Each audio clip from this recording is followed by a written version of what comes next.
Welcome to another edition of the Heron Outlet. A quick hit for you to get you ready for Saturday's game against LAFC. I am Ian Hest. I'm joined by Alex Winley. Austin Robillard still stuck at the stadium. He was able to get there in person and ask questions today on our behalf. We were there virtually, but Alex, because we were there virtually, we're able to kind of start right here. Some interesting tactical discussions that were had.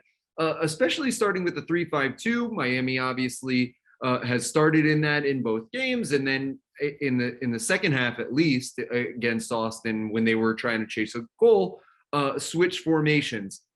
When you understood from what we heard from Phil Neville, but more specifically Mo Adams, who really went into it, what did you hear from him that interested you?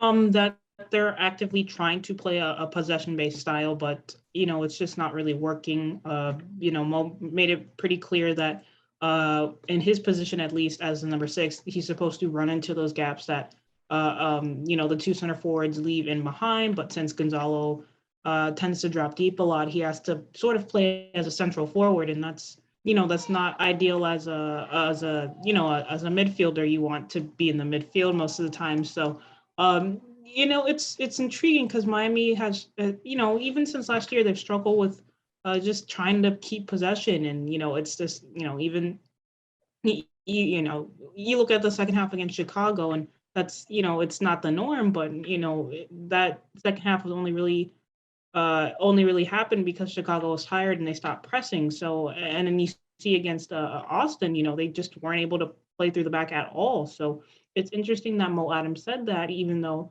they're trying to implement that, but it's just, honestly, it's just not clicking. There's been many times where Inter Miami has not had the majority of possession. I had asked about possession with a purpose to Mo, and he gave a very interesting answer. I want to get into it in a little bit, but you look at the numbers against Chicago, it was 40% possession. You look against Austin, it was 42% possession. So there really is not yet, I know we're only 2 games in, but there really is not a correlation between amount of possession and success rate or what it is. Mo had talked about 7 chances that Austin only had 7 the whole game. They scored on 5 of those. So it's what you do with those chances that you get and what that purpose to that possession is. So if that team is hanging around 40, 42 like they have been, and they're able to get more of a good chance out of it, as opposed to maybe another team like in Atlanta that's going to have 55, 60% possession, but the sheer volume is going to overwhelm you. Those are different styles to how those teams are going to play. What did you make of his answer on how they want to progress through the field to get it up? I found that interesting that he wanted to stay organized, because I haven't found this team very organized so far. Yeah, and I think they're trying to play a certain style, but they can't do it. I know, we saw them playing a back 4 and it looked a lot better, but it only really looked better because Austin stopped pressing so much. I know Neville spoke in the conference that they have, looked at different formations and whatnot, but I do think that he'll stay with the back 3 just because he said it provides cover for the young center backs. And I think that gives them a really good base to try to build out of the back. But at the same time, they've just got an issue with it, mainly because, Gonzalo, he's going to roam wherever, and, he's not going to defend from the front and not going to press. So once you give up that high pressing game, you're forced to sort of sit back and let other teams come to you. And like you said, teams like Atlanta, they're going to have a lion's share of the possession, but against Austin, look at their stats. They had 6 shots on goal and 5 goals. So they were pretty clinical with that. And, in a way, Miami should look to emulate that, but, they're not clinical enough with their chances, nor are they, disciplined enough to really build out of that. So, and then we've talked about them potentially being a counterattacking side. But even then, these aimless long balls over the top, they're not getting to anyone. And Gonzalo's not a big physical striker. Of course, you can play him alongside Campana, but even then, Campana, he should win more headers, and, you could play him against alongside an Ariel Lassiter. And, Ariel, he knows his strengths. He knows that he's quick and likes to get him behind, but it doesn't work that way either. So Miami, it's tricky because if you want a more possession based style, playing a 3-5-2 maybe isn't the best way to do it. I know, some of the best teams in the world, like an Inter or a Chelsea, they do play with a back three, and they are they do have a lot of the ball at times, but the way that they play, it's very, guys moving into spaces and trying to find the ball and just, moving into space to find space. But a lot of Miami, it's really stagnant for them. It's very like fixed, players that they don't really move into space in that regard. And I don't know if it's a player thing or a tactical thing, but when you play that, you're supposed to sort of move just to create space, but he doesn't do that. So hearing Mo Adams speak about how he, as a number 6, is supposed to push into these spaces, we saw it a little bit against Chicago, but once, they get like you say, against Austin, once they go down, that all collapses. So it's Miami trying to find a delicate balance of, finding, keeping the possession, but at the same time taking their chances when they do have the opportunity to counter. So I quickly want to get through 3 things that I think will wind up being important in the LAFC match in terms of a style of play and how Inter Miami is going to play. The first, like you said, is under pressure. That was a lot of the theme of what the press conference built towards. You look at the Chicago game and you look at the Austin game. In Chicago, Miami created 74 times where Chicago had to successfully make a pass under pressure when they were pressed by their opponent, as opposed to only 42 that Inter Miami had to do. So a very stark difference there, almost double. In the Austin match, it was the exact opposite. Inter Miami only completed 40 passes under pressure, or only forced 40 passes under pressure, while Austin forced 63. So let's start there in terms of that high press. Are you going to see that tomorrow against LAFC? I guess like in theory, I know that they want to implement that. High pressing is the way to go in modern soccer. I even tweeted it out. An FB ref stat. Gonzalo. He just doesn't press. He won't press. He's in the 17th percentile of pressing with 11 pressures per 90, which is super low. He's just not going to press from the front. So that's a dilemma. What do you do then?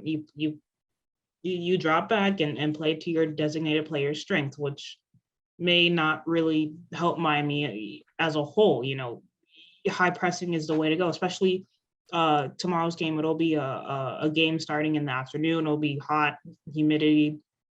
Of course, LA played in the heat too, but South Florida heat is a bit different. So if they want to take advantage of that, playing a high press style would be ideal. But the first 2 games we've not really seen that, especially against Austin. They played in this mid block, kind of daring Austin to break them down, and they did, and they didn't really have an answer for that. So I think that I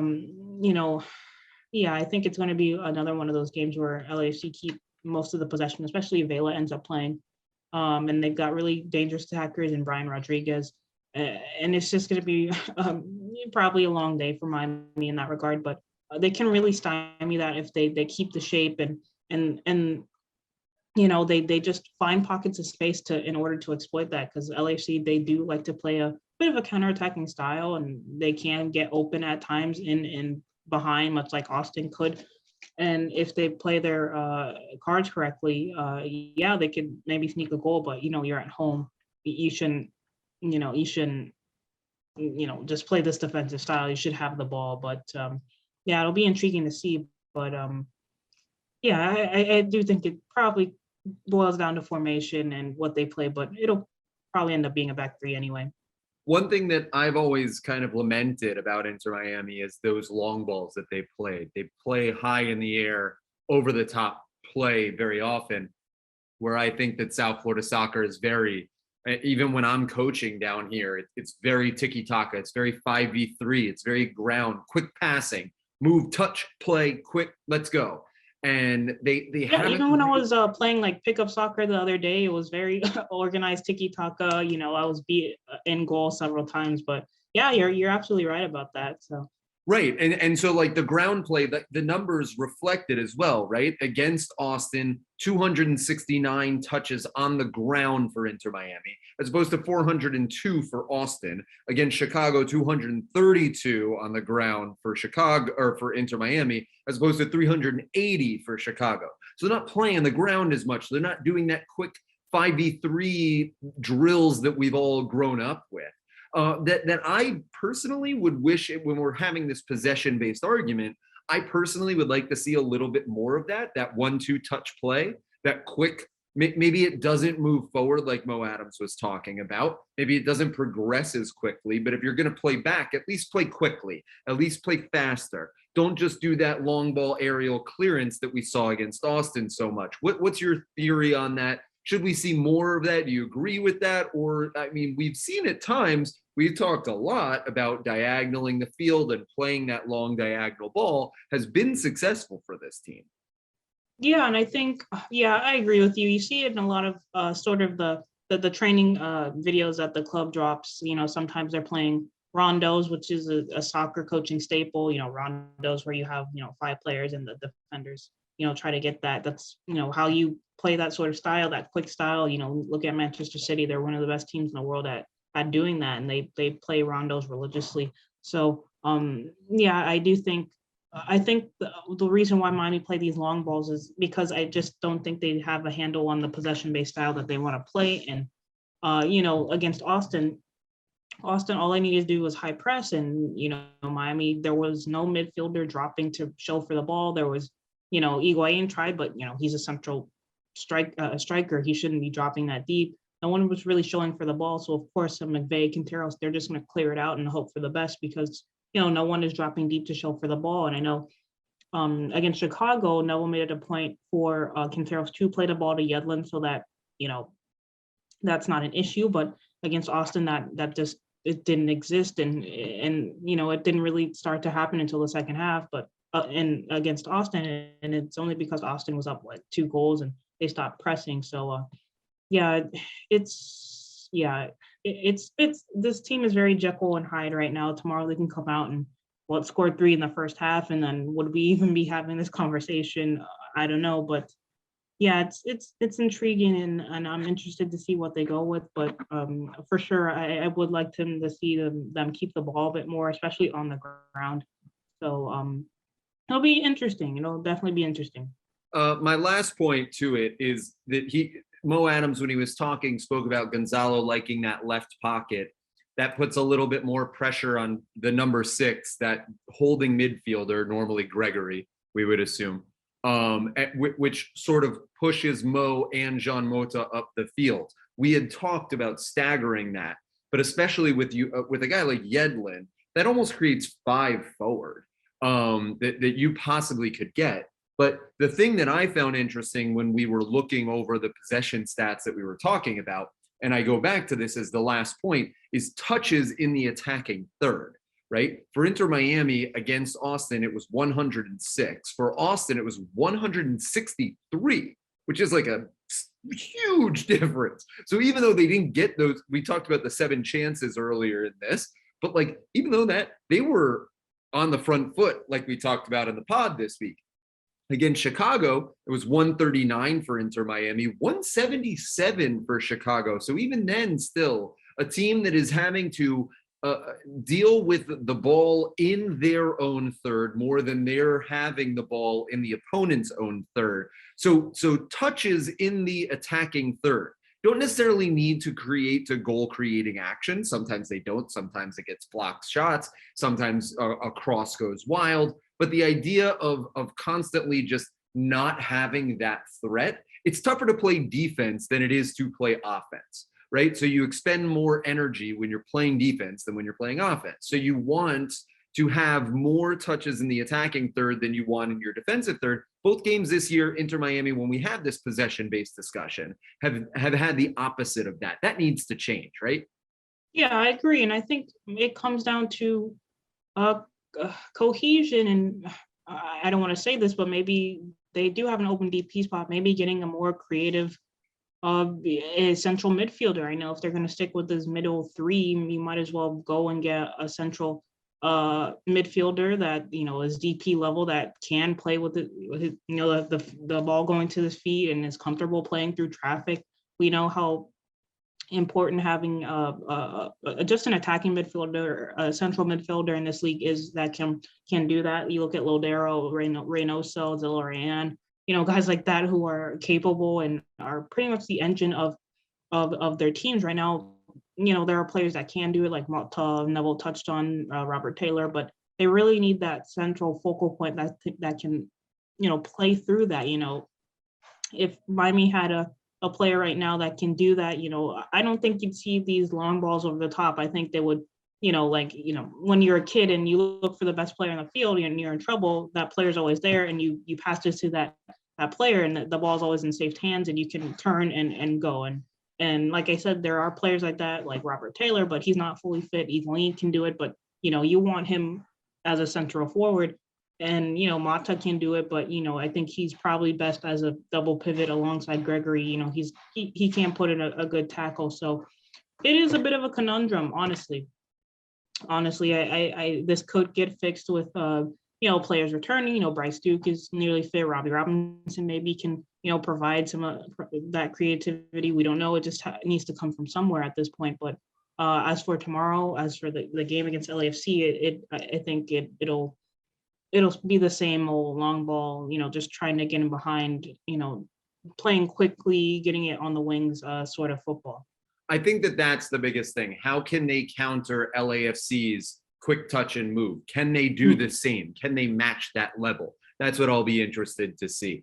Thank you so much, Alex Winley, for joining me. Thank you so much for Austin Robillard for heading down to Drive Pink Stadium, where tomorrow at Drive Pink Stadium, Inter Miami will take on LAFC. And for our producer, Andres, this is the Heron Outlet. Make sure you subscribe here on YouTube. Make sure you like, comment. Make sure you follow us on Instagram and on Twitter, and enjoy all the content that we'll have this upcoming season. And we will see you tomorrow at Drive Pink Stadium.